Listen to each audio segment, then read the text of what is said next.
Tonight's special guest is Prue Younger. It's the 10th anniversary of the Gisborne International Chardonnay Challenge. It's getting bigger and better every year. Now, working hard in the background to make it all happen is our special guest tonight, Prue Younger. Prue Younger, welcome. Hello, how are you? Welcome to The Bit Goes On. Thank you. All the way from Gisborne. Absolutely, it's not that far. Give us a bit of rah-rah-rah on Gisborne. Wow, absolutely. Well, I've been there now 26 years, and I think each time I go back or fly back into Gisborne, I just love coming home. Yeah. And it's amazing, really. Several years ago, before the millennium happened, I guess, Gisborne was looking a little shabby. Yeah. The council invested quite a lot of money into Gisborne, and I just don't think it's ever looked back. It's just growing, it's just a gorgeous place to be, lifestyle. I've got young children. It's just been fantastic, and a fantastic group of people to be around. Yeah. Now, thank you for coming up to Auckland and leaving that wonderful place to come to the crowded, smoky, gritty, dirty Auckland. Yeah. Because it's really busy for you at the moment, and so it is a big thanks. Coming up this week is the International Chardonnay Challenge. Yes. Wow. It's going to be a great week, isn't it? It is. It's a big, long week, but it's fantastic. It's always a highlight of the year. It's the 10th anniversary of the International Chardonnay Challenge. So that means you've been running this wonderful competition now for 10 years. How did it all start? Well, in actual fact, I wasn't involved in the establishment of it. No, a good friend of mine, Kim and Fiona Nankerville, who used to reside in Gisborne, started it. And he started it with knowledge of a few mates in the wine industry, and John Hancock, I think, was part of that original group. And they held the awards dinner in a little restaurant, and it all went really well.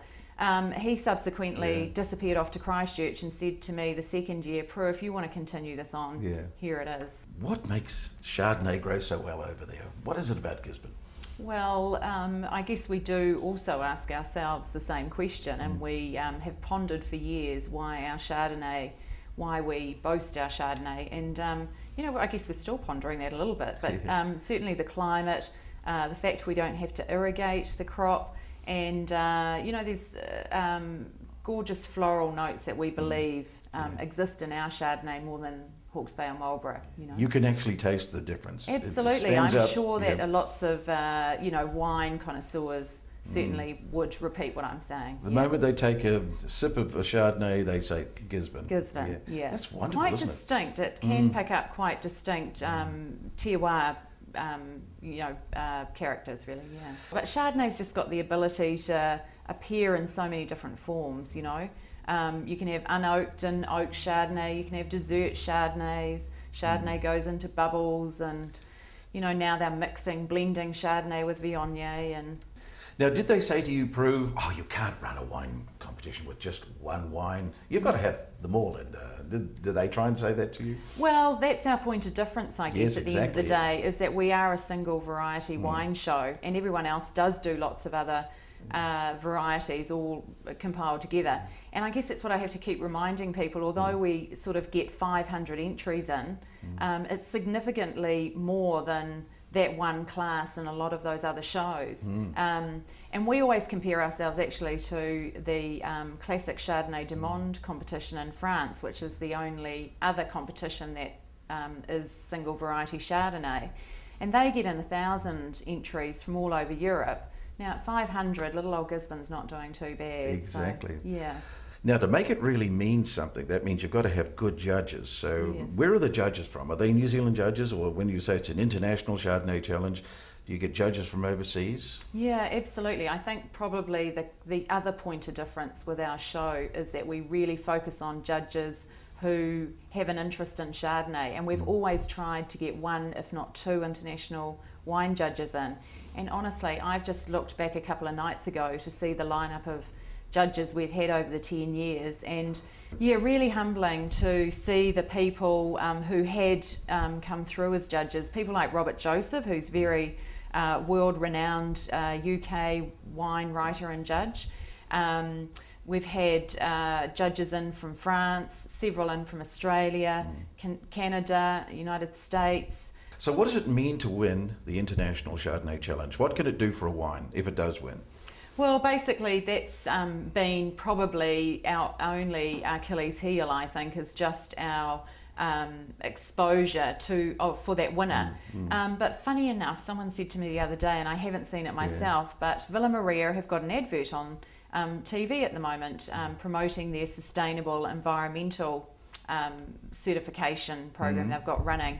And evidently first up on the screen is International Chardonnay Challenge. The logo, they've done really well out of the competition. So primarily, a lot of it goes back to the winery that wins as to how they promote it. Last year we had a wine company from Australia win it, Goldstream Hills, and I see on the bottom of their website, winners of the International Chardonnay. Wow. So it's fantastic. Yes. Yeah. So when you look back over the 10 years, it's been a tremendous growth, hasn't it? I mean, you must be very proud of yourself and what you've done. Oh, well, myself and others. Well, I'd have to say a huge thanks goes to Jane Skilton, MW, New Zealand residing English woman who has just been fantastic. Her support and things and introductions to other wine judges. Also to Steve Voisey, who is senior winemaker for Montana Wines. He's local and has just continued to, you know, give me a helping hand, really as a novice not knowing much about that. And there's been other, you know, a huge raft of other people in the industry and even other people involved in the other wine shows. I'd have to say Kingsley Wood, who runs the International Wine Challenge now. He invited me up to be steward and help me through that process and understand how shows operate. After 10 years, there's nothing you don't know about running an international wine show. Well, I don't think so. Our show is also unique in the fact that we are self-contained within a week, and we really have to have done the judging, hosted the judges, and we do that with great Gisborne style. So if you want to enter a wine in the International Chardonnay Challenge, when do you have to have your wine in? Wine has to be delivered to us by the beginning of May, and it allows us 3-4 weeks till the wine competition itself. How many days have they got to get through the 500 entries? They've got 2 days. 2 days to get through them. Oh, okay. Do they need any help? Yeah, well, again, coming back to maybe a point of difference with our wine show, it allows the judges quite a long time to judge that many wines, and they actually enjoy that. They've got the time to, you know, take on board the true value of the wine. Well, what happens this week? Okay, well, we have all the judges arrive in on Tuesday night into Gisborne. Wednesday they start judging. Thursday they carry on through to the final judging, and they obviously do all the trophy judging.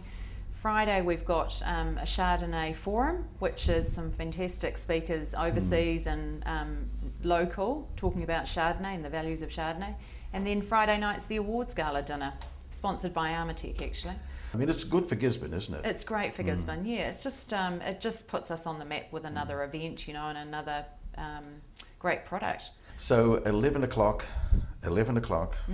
on Friday evening, it's all over, and it starts. The whole process starts again. Absolutely. You must be very proud. I mean, when you see those people receive their awards, it's a good buzz, isn't it? It is. It's fantastic. Yeah, and it's you know, I'm sure the 10-year celebration is going to be a good one. Prue Younger, thank you. Thank you. Thank you for coming on the Big Show Time and telling us all about the Chardonnay Challenge. Thank you for having me.